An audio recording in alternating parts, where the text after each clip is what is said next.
Most important question की series का सवाल नंबर 24।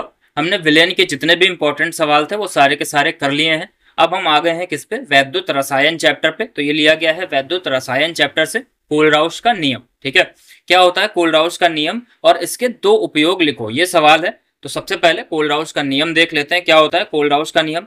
तो किसी विद्युत अपघट्ट की अनंत तनुता पर मोलर चालकता उसके धन आयनों तथा ऋण आयनों की अनंत तनुता पर मोलर चालकताओं के योग के बराबर होती है। ठीक है, मोलर चालकताओं के कुल योग के बराबर होती है।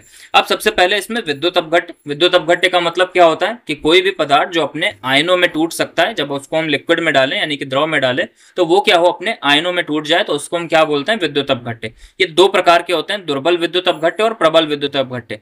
क्या होते हैं दोनों का उदाहरण तुम्हें बताना है, कमेंट करना है तुम्हें, मैं बता दूंगा। दुर्बल विद्युत अपघट्य क्या होते हैं, वो जो अपने आयनों में बहुत ही कम टूटते हैं उनको क्या बोलते हो, दुर्बल विद्युत अपघट्य।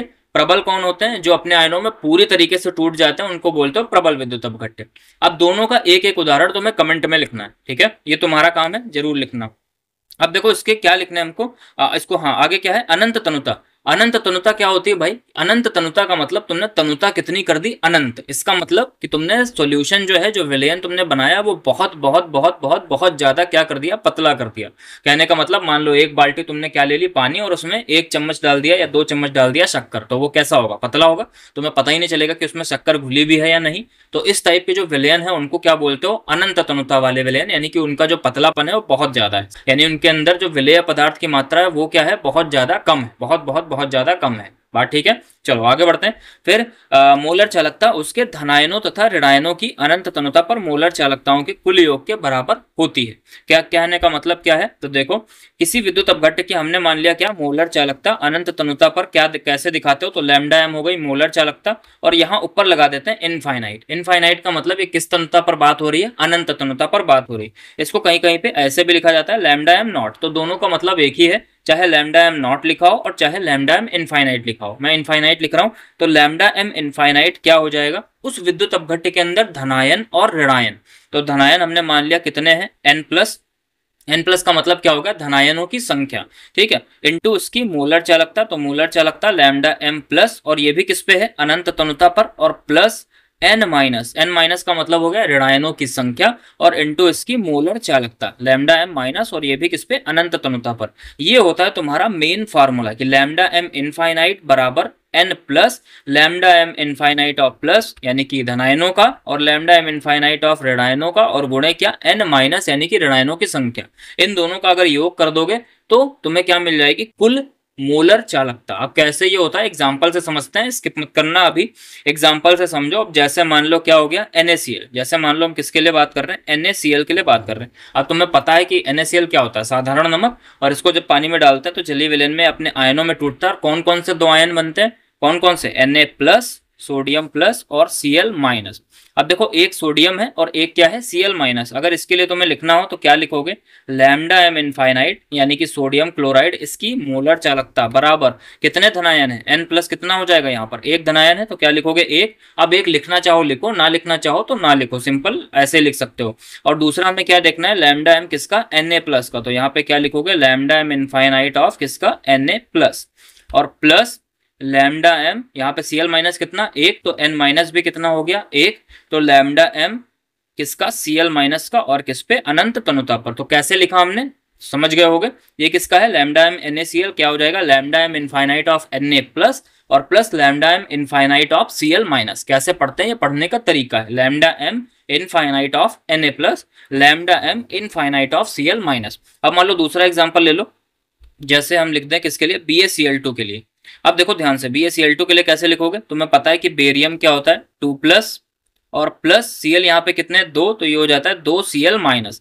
ध्यान दो, कोई भी विद्युत अपघट्य होगा तो उसमें जितने धनायन होंगे उतना ही कुल ऋणावेश होना चाहिए, मतलब कुल धनावेश बराबर होगा कुल ऋणावेश के। जैसे यहाँ पे 2 पॉजिटिव है तो यहाँ पे कुल मिलाकर के कितने होने चाहिए, 2 ऋणायन होने चाहिए, ठीक है, तो 2 है ना, Cl एक Cl के ऊपर एक माइनस, 2 है तो कितने हो गए, 2 माइनस। ये चीजें सब ध्यान रखना। चलो अब इसके लिए अगर हमें लिखना है तो हम क्या लिखेंगे, लैम्डा एम, किसके लिए हम लिख रहे हैं, BaCl2 के, तो यहाँ पे BaCl2 लिखना चाहो लिख सकते हो, लैम्डा एम ऑफ BaCl2 बराबर क्या हो जाएगा, कितने हैं, धनायन कितना, एक है, तो एक लिखो चाहे ना लिखो, क्या लिखोगे सीधे, लैम्डा एम इनफाइनाइट ऑफ किसका, Ba2 प्लस, और प्लस यहाँ पे क्या लिखोगे, ऋणायन कितने हैं, तो देखो ऋणायन यहाँ पर कितने हैं, 2 हैं, ऋणायन कितने, 2 हैं, तो n माइनस की जगह पे क्या रखोगे, 2, तो 2 गुणे lambda m infinite of Cl minus. समझ गए हो, चलो अगर समझ गए हो तो एक और कर लो, एक और जैसे मान लो AlCl3, किसका, AlCl3। अब इसके लिए क्या होता है, AlCl3 का क्या होता है, एल्यूमिनियम जो होता है वो 3 प्लस में टूटता है और ये हो जाता है 3Cl माइनस। क्या हो जाएगा बताओ, lambda m infinite of AlCl3 बराबर lambda m infinite of Al3 plus, और प्लस यहाँ पे 3 है तो ये क्या हो जाएगा, 3 lambda m infinite of Cl minus. अगर यहाँ पर मान लो कोई ऐसा आयन आ जाए जिसमें धनायन की संख्या दी हो तो यहाँ पे आगे क्या लिख दोगे, धनायन की संख्या, ठीक है। तो ये चीजें हमेशा ध्यान रखना, कैसे लिखते हो, कोल्ड-राउश का नियम, कोल्ड-राउश का नियम जब भी आएगा तो पहले नियम लिखना, उसके बाद उदाहरण लिख देना, एक या दो, जैसे एक उदाहरण ये लिख सकते हो, उदाहरण के रूप में एक ये लिख सकते हो और ये लिख सकते हो, तो 2 उदाहरण लिख देना, पूरे के पूरे नंबर मिल जाएंगे। अब आगे क्या है भाई, आगे इसमें पूछा गया इसके 2 उपयोग लिखो, तो क्या 2 उपयोग हैं, देखो पहला उपयोग क्या है कि दुर्बल विद्युत अपघट्यों की अनंत तनुता पर मोलर चालकता ज्ञात करने में। तो ये तो तुम्हें मैंने बता दिया कि दुर्बल विद्युत अपघट्य क्या होते हैं, जिनका वियोजन यानी कि जो बहुत ही कम अपने आयनों में टूटते हैं उनको क्या बोलते हैं, दुर्बल विद्युत अपघट्य। अगर हमें उनकी मोलर चालकता ज्ञात करनी है तो हम किससे निकाल सकते हैं, उसको कोल्ड-राउश के नियम से निकाल सकते हैं। दूसरा क्या है, वियोजन की मात्रा की गणना करने में। अच्छा एक और चीज इसमें, ये जो दुर्बल विद्युत अपघट्य की अनंत तनुता है, इस पर मैं एक सवाल तुम्हें बता चुका हूं कि मोलर चालकता कैसे निकालते हो, कौन सा है, 5 नंबर वाला सवाल है, उसको जाकर के देख लेना। और एक सवाल अभी इसके बाद आएगा, यानी कि ये कौन सा नंबर है, 24 नंबर है, तो 25 नंबर का जो क्वेश्चन है वो अगला इसी में आएगा, जिसपे दुर्बल विद्युत अपघट्य की मोलर चालकता निकालेंगे, ठीक है। उसके बाद दूसरा काम क्या है इसका, वियोजन की मात्रा की गणना करने में। वियोजन की मात्रा का मतलब कि कौन सा अपघट्य कितने प्रतिशत टूटा है या कितना टूटा है, उसको निकालने में भी कोल्ड-राउश के नियम का ही उपयोग किया जाता है। वो भी कैसे होगा, एक सवाल उस पर भी आएगा अगला, ठीक है। कौन सा 26 नंबर अगला, इसके बाद जो सवाल आएगा वो वियोजन की मात्रा की गणना करने के लिए ही आएगा, ठीक है। तो आई होप तुम समझ गए होगे, सवाल नंबर 24 तुम्हें समझ आ गया होगा। इन चीजों को ध्यान से स्क्रीनशॉट लेकर के लिख लिया करो, जब मैं तुम्हें समझा रहा हूं तो एक एक पॉइंट उसको समझा जरूर करो, ठीक है। चलो अगर समझ आ गया हो तो वीडियो को लाइक करना, मिलते हैं फिर नेक्स्ट वीडियो में।